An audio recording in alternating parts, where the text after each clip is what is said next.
Are you worried about marriage? Definitely. Why? At times, I am pushed to believe that the notion of marriage is at times an economic one. You're a very philosophical gentleman. Yes. Thank you. For our time, marriage was a thing. It was an achievement, a milestone, Right. It was a stage. If you weren't married by a certain age, the question was asked very simply, what is wrong with that person? Yes, and it wasn't a polite question. Marriage gave you a sense of identity.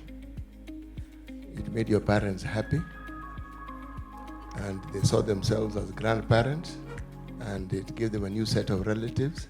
And the one notion that wasn't considered then, which is one that I find younger people skirting around, is the place that love plays, or the role that love has in a relationship or in a marriage. Men consider marriage to be a place of confinement, like prison.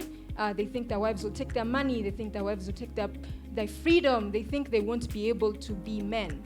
And then women leave marriage on the other extreme end, where they think that in marriage they're disrespected, there's no sharing of responsibilities, there's no respect, they're treated badly. And like in a generation where you have your own money, you have your own education, why would you willingly enter into a marriage that's denying you of the things that you had before you got into that union?